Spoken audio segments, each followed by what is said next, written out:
So I was talking about a senior colleague of mine whose salary was paid into the husband's account as the only condition under which he would allow her work.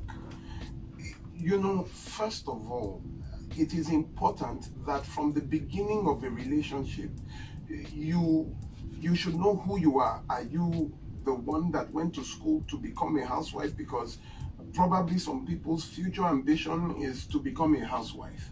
But if you know that your future ambition is to be self-reliable, independent, able to make there are people, there are countries that the presidents are women. The vice president of the US is a woman. I don't understand how these women would allow themselves to be disenfranchised. First of all, it is even a crime in Nigeria under the Violence Against Persons Prohibitions Act. It is a crime to take away the economic power of a person, to take away a woman's source of income. It happens especially to the women. This should be a discussion you must have before marriage, that you are going to work.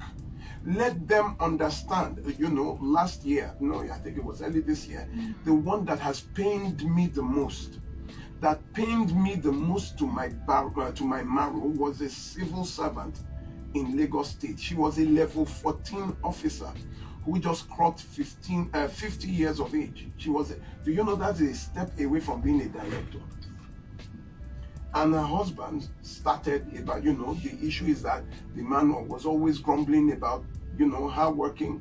He is a clergy guy and the lady is.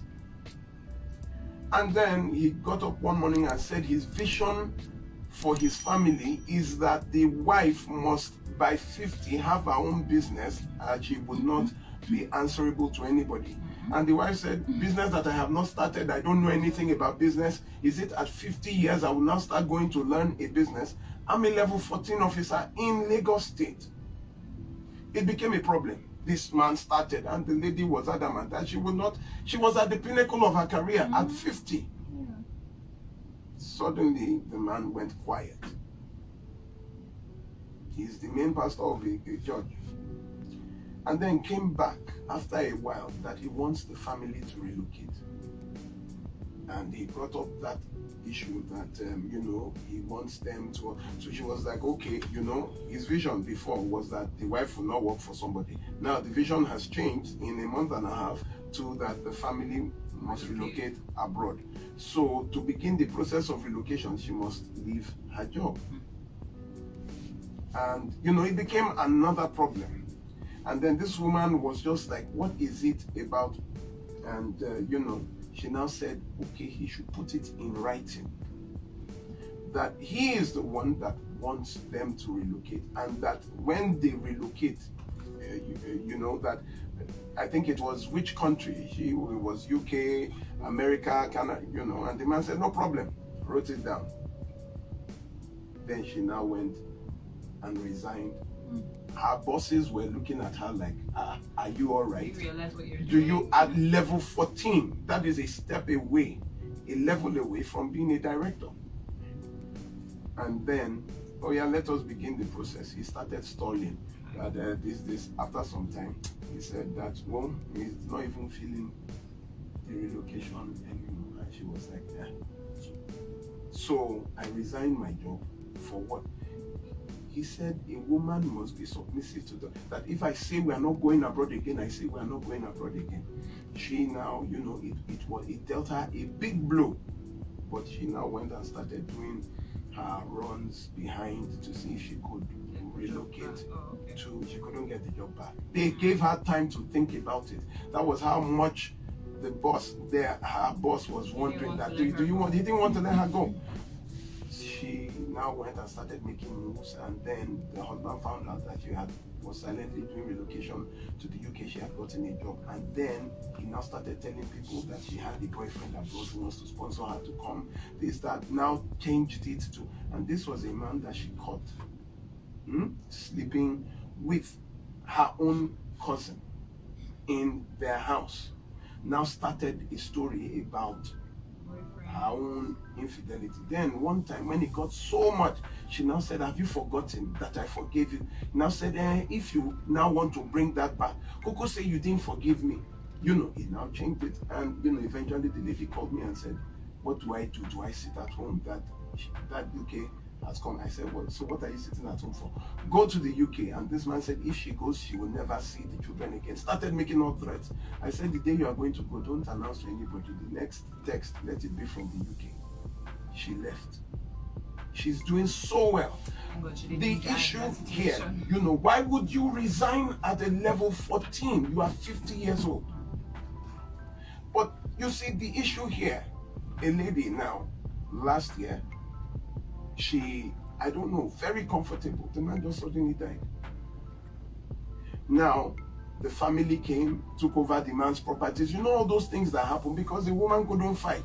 She didn't have the resources to fight. Now,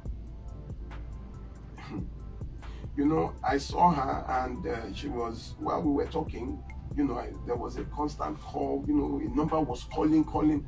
And I said, who is that? She now said, well, that is the person that is helping her pay the bills, that she has 3 men. She has to sleep with 3 men to be able to pay her children's school fees. She said, this one will be her choice. That when she went to the family, that her husband's younger brother was telling her that he belongs to the family, so she should come to his bedroom. When you are economically disenfranchised, you have no means of livelihood. It means you have nowhere to fight, nowhere to be a helper. You are not a helper, you are a liability, even on the man. The man that is telling you, I will take care of you, after we tell you that your problem is too much. You want sanitary pad, you will tell him. You want to even buy tissue paper, you will tell him. A lady was telling me that if she's driving past and she sees something, she has to park and call the husband that I saw something I want to buy. Please, can you send me money? You can't even dip your hands in the pocket. And the man will say, your own is too much. Gas cooker, you have to wait. If God forbid the man is angry with you, you would have your period without sanitary pads. Because he's angry, he will say he doesn't have. How is it that women now, not even that the man is dead, you are alive, you have been kicked out of the house. You have nothing to fall back on. Now you are coming, please support us. I have 3 children, help me take him to court, that you would give, you'll be paying child support. He said you'll be giving us 5,000 per child. Have you been to see how these cases are, that some men will be saying, well, he has just 10,000 naira to give 3 children in a month. But the law is not very strict in this, and it is an area I want to protest to the governor, because they have to make laws that make child support is something that will send you to jail in Western countries.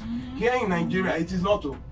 The man can say he has 5,000 naira and he's earning. There is a case that we're handling. The man sponsored his own brothers to the UK. He's paying the school fees but the 3 children he has from his own wife here, he's not paying. No. Just a child here. He's not doing jack. Says he can only afford 10,000 naira per month. To feed what? Even a dog cannot take 10,000 naira, not to talk of a human being. Say, okay, take a place for her, get her a place. You were the one that made her not work. I don't have money to rent it. And they become despondent. Let me tell you, woman, the beginning of your destruction, your absolute annihilation, is losing your job because of marriage. If they say choose between your marriage and your job, leave the marriage. I tell you with all sense, because no person will come to you. Marriage is supposed to make you better. It's supposed to lift you up. It's supposed to make you more successful, because why? You now have support. Marriage is not supposed to take away from you. Marriage is not supposed to make you a dependent. 2 heads are better than 1. When one falls, one is able to stand. Then one falls, you are not able to do anything. You are not a helper, you are a liability.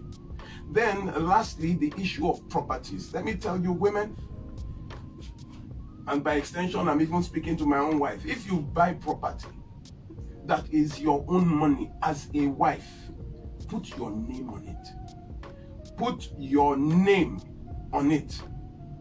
Why? Because the wife is not meant to make the husband a beneficiary. A wife is, if you have that property, your children are your beneficiaries. If there's too much trouble, put the names of your children on it. The only caveat to this is if the man already has made you a beneficiary. Maybe the man bought a property and then he put his name, Mr.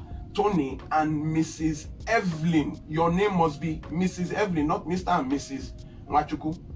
Mr. Tony and Mrs. Evelyn, because that Mr. and Mrs., if he, goes, marries another person, it will still be the same Mr. and Mrs. So your name must be specific. If he has already given you an inheritance, if the man has already put his name, your name in one of the properties, then you can reciprocate by doing Mr. and Mr. So-so and Mr. So-so.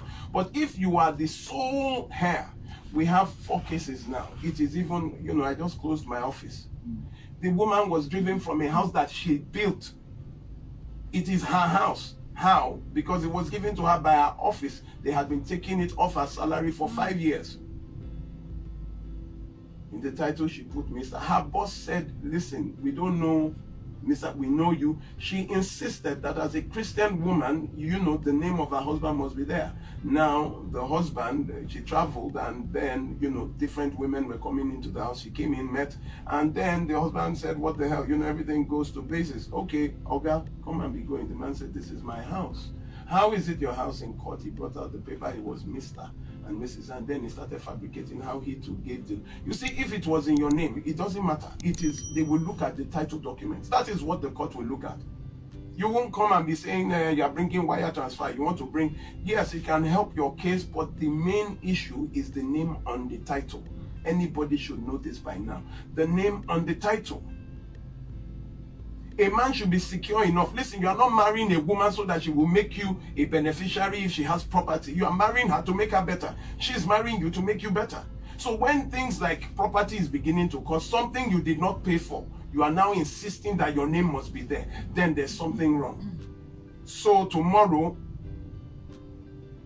what will happen is that because his name is there, you have also given his family a little claim to it. They will say it is our brother's house, not knowing that it is the woman who paid for it. You are now, by extension, giving a little to the family from what you have done. But it is okay. If my wife must even buy property. She must buy property. It is, and the name is, I was able to save some money and get her a car. It is her name that is on it. Anything can happen to me at any time. Nobody would, while I'm gone, I want to make sure that she's able to still maintain the standard of living. Not that I will now put a name there, somebody will come here, it's my brother's car, or it is, no, it is her car. What is hers is hers. The children are the beneficiaries, not your spouse. How can you be arguing and making a spouse a beneficiary? Your children are the beneficiaries of whatever we leave an inheritance for our children, not for our spouses. This also affects some men. You put your name. If you're a married woman, I am telling you without, if it is offending anybody, I don't even give, definitely I don't care. The issue here is that we have so many women that are on the, I was carrying one yesterday, and I didn't even, this woman has 2 properties. She was driven out of the house. Before we could get there, he had put for sale on one. We were trying to get, he had collected money and gone. His name is not there. It's another woman who is part of my foundation. She was driven out of her own house by the family. The husband started bringing. You see, not all men are like that. Let me tell you, there are some men that are fantastic and responsible men, but you don't know them. At times, it is not written on their foreheads. You have to marry them. You have to date them before you see. For those responsible men, you are blessed. But there are some men that are parasites. Listen, there are 2 kinds of people. Some people were raised to love. Some people were raised to survive. If you meet those that were raised to survive, you are just a means of survival. You have to understand that these things, little by little, you have to take precaution. Let me just put an end in that. Those things. 1 minute, please. Oh, we have no. That is the end. Your work, you must not leave your work. When you buy property, put it in your name or in the name of your children, because anything can happen. Not that you don't love your husband, but you are protecting the children, your children, so that you can leave an inheritance for them, and it will not be interfered with by family. Multiple pregnancies. Somebody is beating you, you are getting pregnant. Go and do family planning. If they are beating you, leave. Do you know how many cases of... Let me tell you something. We have 365 days, right? We've lost over 365 spouses this year to death from domestic violence and abuse. I tell you that categorically. So it tells you every single day, as we are talking now, somebody is probably... Yes. Every single day we have more than 300. And that means in some days you have 2 casualties of marriage, men and women. So, ladies and gentlemen, for women, I am pained for you. Probably because nobody told you. God has told you this is your husband. That is called divination. Carrying somebody's name up and down saying God said when God did not say. God does not choose wives. It is there in the Bible.